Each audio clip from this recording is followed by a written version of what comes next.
The following was recorded in front of a live studio audience at the Studio 21 Podcast Café. This is the United Podcast Network.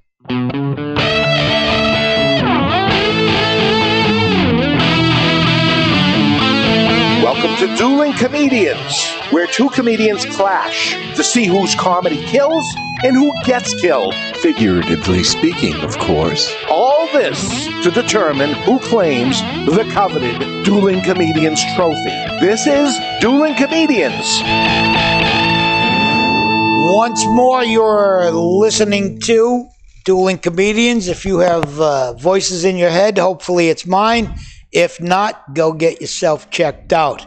Sitting with me today, people throw around the term honored a lot, but I am honored and pleased to have... You really haven't had much happen in your life. No, not a lot. You really have a sheltered place. One of my oldest and dearest friends in and out of comedy, Mr. Ken Rogerson, who I've known, I dare say, longer than we both care to. I can't remember. I don't think there's enough numbers. No, I really can't remember. We met in the 80s, so that means no. No. There's a 2 decades Anything gone. that happens.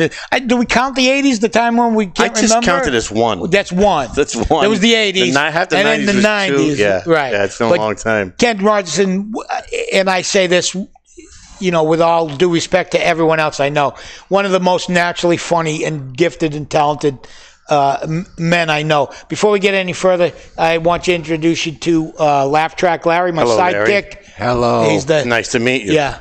I'm excited to be here. Yeah, he is, half of the element in the epoxy that keeps this show stuck. For some reason, I thought you were going to say apocalypse, but epoxy's it's epoxy. It's the dovetail joint that holds the drawers. Sure, that's right. That you put your drawers in. I just used all my carpentry knowledge in that one sentence, by the way. Luckily, we're not doing any more carpentry stuff. And, I don't like to have a competition between friends because you know how I feel about you. But I do have to remind you that we are dueling for, at some point, the coveted trophy. That's going to be a hood ornament if I win. That'd be great. We'll get you some of that epoxy. You stick it on the hood, and then people with Mercedes. Beautiful, beautiful trophy. Is that crystal? That it is crystal meth. Actually, it's been hardened and shaped. So yes. Tell us. To interview you was weird. I don't think we've ever been. You know what I mean? Talk. It's right. It's just us shooting the shit. Is what we do back like giggles every night of our life. So, Ken, what are your pre-show rituals? Well, could you tell us a little bit about your comedy influences? What makes Kenny Rogerson the comedian tick? Comedy influences, drugs and alcohol. Yeah, those pretty are my much two biggest influences from my life. Not anymore, but no, of course, the days we can't recall. Yeah, there are a lot of us have gone over to the dry side, as it were. Yeah, well, it's just I don't have that many days left. I can't be losing them anymore. When I was younger, I could drop a month and not really sweat it. Sure, right. But now I'm older. Right. You ever do that? I know you've done this because I have. Where you wake up in a hotel somewhere and you're going, not what day is it, but like what month is this? Or where am I? And where am I? I have that in my own home now. I go, this seems like my room. Right. Yeah, I do. I have had that many times. I actually walked in the wall one time. I was living in L.A. I've been on the road for 9 weeks and staying at different hotels. And the bathroom was always get up, go to the right. Got up, walked right into my wall, smashed my teeth. I went, oh, right, I'm home. Yeah, it's awful. Yeah, I one time got up to take a leak in a hotel room because I was been on the road for a while too, and I got up to go to the bathroom, and I came back, and it was dark, and there were two beds in the room, and so I put my hand on one mattress, going, there's the mattress, and I put my hand on the other mattress, thinking it was the same mattress, but the whole, the alley between and I jumped, and I leapt, and as expected to fall on the bed, and it was boom. No man's land. Oh yeah, and the earth shook. I used to always request 2 beds, and I'll tell you why. This happened to me in Birmingham, Alabama. I woke up one morning. It looked like the scene from the horse's head in the Godfather movie. Yeah. There was red stuff all over. I go, what the heck? Did I cut myself? Am I bleeding? I had ordered a Domino's pizza, apparently, and apparently had rolled around in it all night. I had pepper in my hair. So after that, I go, I need 2 beds, one for sleeping, one for eating. I don't want to have that happen again. Right. You're putting out the sheets going, the woman's going to think I murdered somebody in here for sure. And ate them because there's no body. Right. Oh, no. Then they got to call the hazmat team in. They come in with the white suits on and the gloves and the mask. You stand there with pepperoni all over your naked torso. Right. Here's $3. I'll be back. And you've done the road, right? A lot. Road. Yeah, a lot of road. You know that, yeah.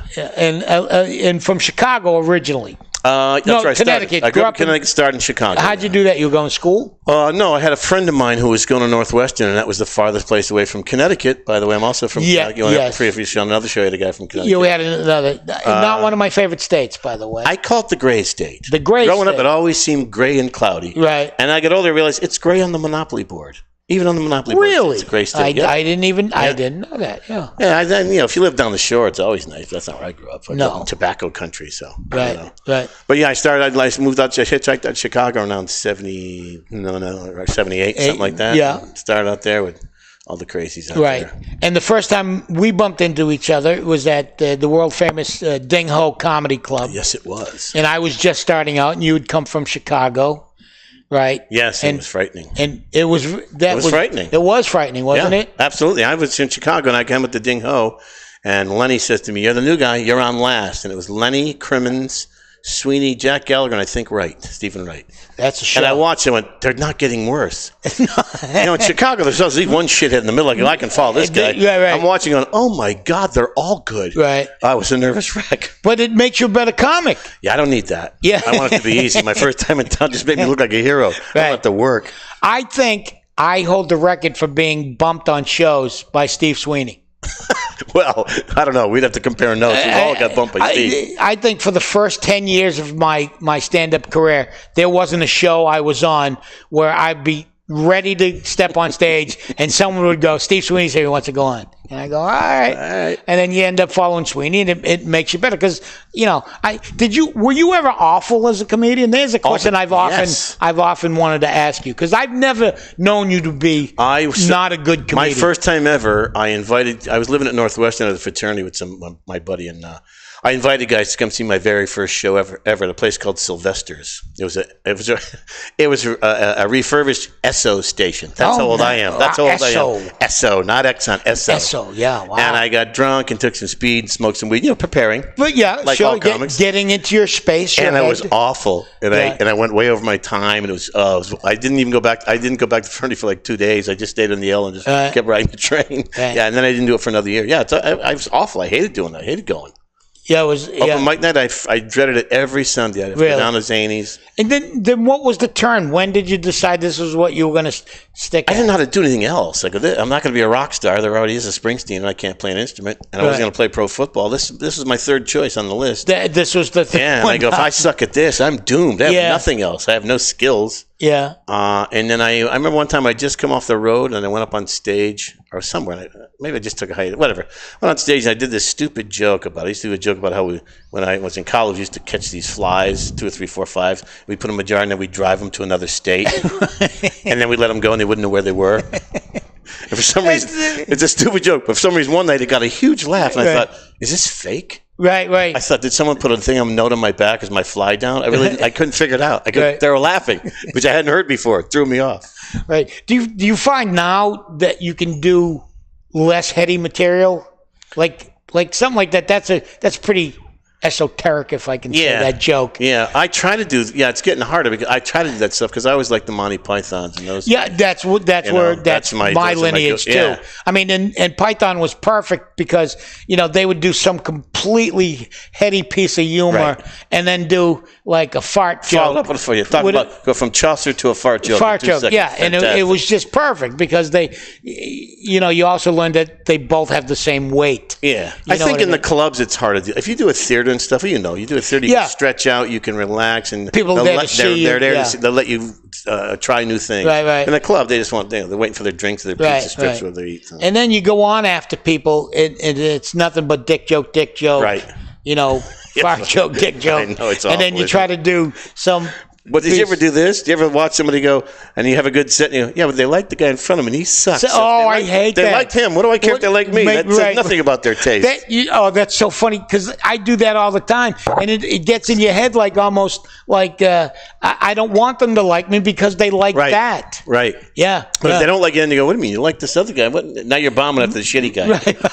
There's no happy medium. Right. And what is that? Wow. That means we're at our first break. That flew by. That flew by. Wow, that's I said crazy. Nothing funny at all. No, you did. Fantastic. You were great. All right, we're going to a break, and then we'll be back. Dueling Comedians, Coveted Trophy, stickers, humidor, pictures, Ken Rogerson, Tony V. See ya.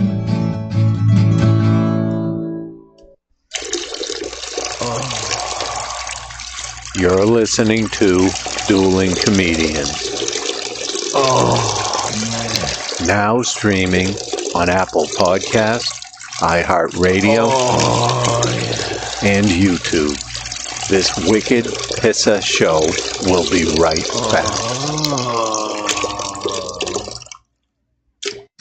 This is David Garofalo, and you've heard me say it over and over again for many years. Please support your local cigar retailer. And I mean it. If you don't buy from them, they will go away, and then what? There'll be no place to go. That being said, sometimes you're far away from any cigar shops or a place that doesn't carry the stuff you've been hearing about and you want to try it. That's where twoguyscigars.com comes in. It's the number twoguyscigars.com. And unlike most online cigar shops, at twoguyscigars.com, you can buy a single cigar of whatever you want. You don't have to buy boxes or even 5-packs and suffer through cigars you might not even like. One of this and one of that is acceptable, appreciated, and commonplace at twoguyscigars.com. That's the number 2guyscigars.com. Thank you for your business.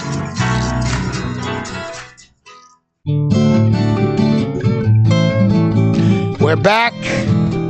I always say we're back. People always go, we're back.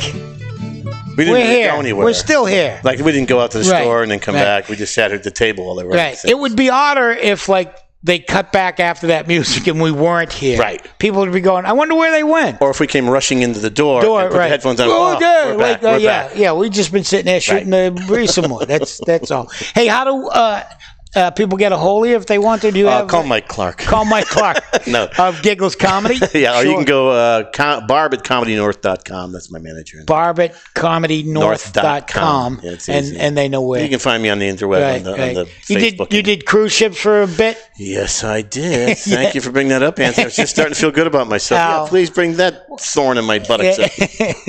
Yes, I have. Well, you don't have to like them. No, I don't. No. But we're trying to give people the experience of what it's like to be, a working-day comedian, and these are the things you got to do. I didn't find them fun at all. Right. I worked for Carnival. Can I say? I shouldn't say that, but I doubt they're going to fucking sponsor us. Anyway, yeah. I worked for Carnival, and as you know, it's called Carnival because a lot of people who cruise on it look like they might have worked at a carnival at some point in their lives. I'm just saying, there's a lot of misshapen heads of buffet. That's all I'm going to say. Some of the ships are nice, I assume, but the traveling. I don't need 15-hour days in the year. I put them too old now. Right. I'm an old guy. Yeah. The road really held no sway for me. I loved it when I was younger. Yeah. It was sex, drugs, and rock and roll. Now it's just, what time is it? When can I get off? Wait, the show starts at 8:30. What are you, mad? No, even worse. 11:45. I take my pills at 10. I can't be around for this. I can't do that. What's wrong with you people? 11:45. What am I? Spring chicken? We really are in a young man's game and trying to hold on to the last gasp. Well, if I had money saved, I wouldn't be holding on at all, but I have to now. No, we have to. No, believe me, we're not working because we wanna. Although I have had more fun getting off the ship. So. Yeah. I've been back doing the theaters and stuff around Boston. It's great. Yeah, and it's still the scene has come back a lot too. A little bit, I think a lot of people got on the road and stuff like that because it dried up a little bit. But there's I just got on it because I got a lot of work in the old days. I worked. I went on the road because I wanted to. So it was fun. Yeah. Now I have to. So I remember one time being down south somewhere in the comedy condo, which is just awful. Yeah, they toss that word around pretty easy. Right, I was with the guy who didn't know what a bagel was. I said to him, I'd like to go get a bagel. And he goes, bagel? What's a bagel? And I go, I gotta kill one of us. Oh, yeah, I know. One of us must die. And the condo's always like, yeah, we're out gassing her up right now. So you're really going to enjoy the condo. Right. You and the other two acts stay in there. It's going to be you. You're the opening act, and the other guy's a puppet guy. So enjoy your week with these two. Yeah, the guy's all right. The puppet gets okay. So, time for the duel, Ken. Okay. Yeah, I hate to do this to you, but we're pitting each other. Okay. We're pitting ourselves against each other. I'm going to push this button. Okay. You do a bit, whatever you want. And then hit whenever I'm done? When you feel like you're done. I'm like the Boris Spassky. Yeah, you do what you got to do. All right, so, not yet. So, you were talking about being older. People were talking about being older earlier on one of your other shows. Yeah. And old, and people say, I'm 30. What do you get to be 38? They go, 38? I have people in my crawl space that's been there longer than that.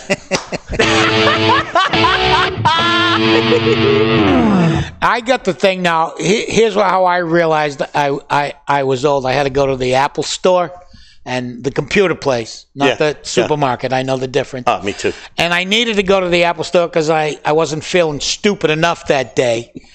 And I needed a 20-year-old with a dinner plate stuck in his ear to tell me I didn't know shit. And my son wasn't around at the time, so I outsourced that behavior.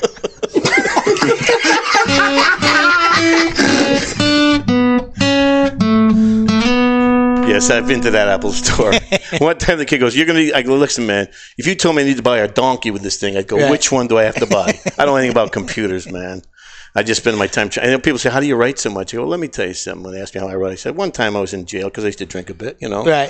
And I had a guy living above me who loved to laugh. And he said, if you make me laugh every day, I won't force you to cuddle with me at night. And, you learn to become funny, and you learn to write a lot. Because, you got a member of the Aryan Brotherhood living over the top of you. You learn to write or you learn to cuddle. That's how I started.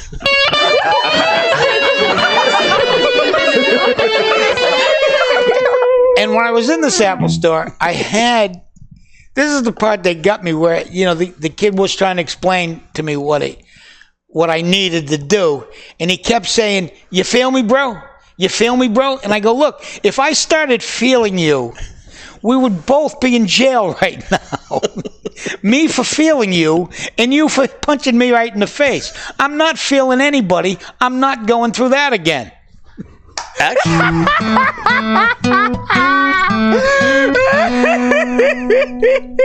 Actually, I think you could have got him for solicitation. Would you like to feel me? Same as feel me, bro. Yeah, I don't know. I don't understand the new language anyway. I'm just an old school guy, and I have nothing. I have nothing. Oh, traffic's getting thick.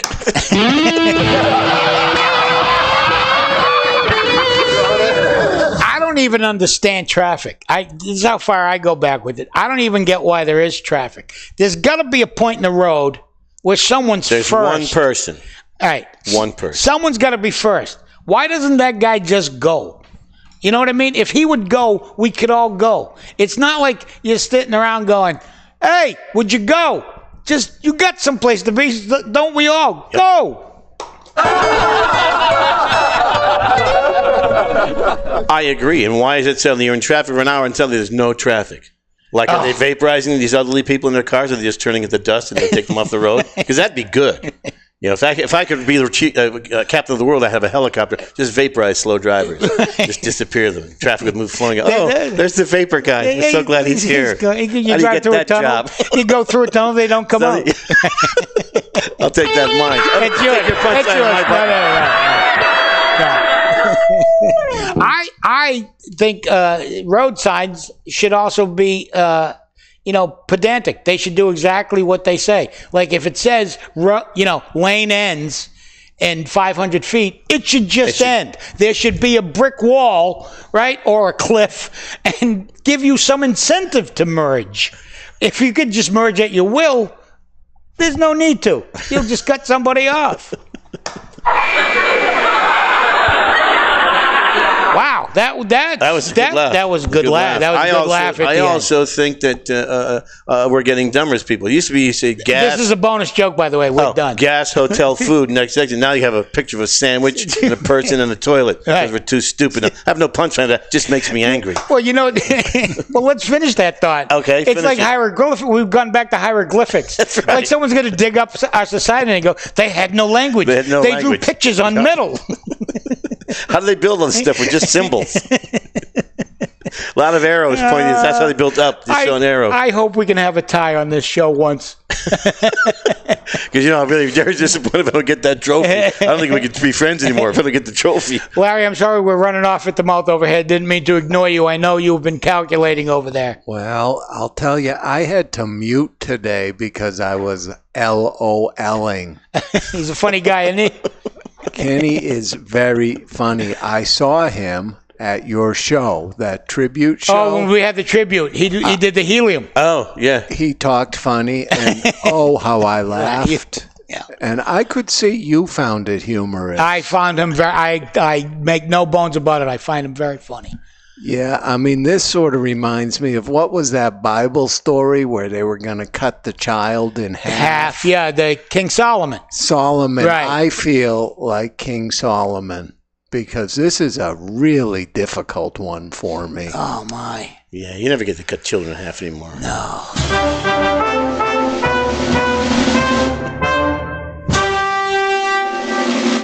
Because of the high value of the trophy, it cannot be cut in half. It cannot be desecrated in that manner. Therefore, Tony will have to retain the trophy. Oh, my God, I was on the edge. All because they won't cut a baby in half. That's democracy for you. Only because we don't have an acrylic saw. Had we a saw that would cut through acrylic, I could have managed Had I known, I'd wrap my torches. Yeah. Ken, I have to say it's a delight. It's always a pleasure to spend any time hanging out with you. Yeah, and ditto. The same with you. And let me say this. You have carte blanche to come back here anytime you want. I'll come back and I'll bring my friend Joey Crumbs. Oh, I want to meet Joey Crumbs. Yeah, I've heard so much about him. You don't like him. All right, we are Dueling Comedians. It's been going great. Please, if you find us, like us so we can keep doing that. You can find us wherever podcasts are. I'm Tony V. We got stickers, we got pictures, we got toilet bowls, we got everything you need right here. Thanks for tuning in.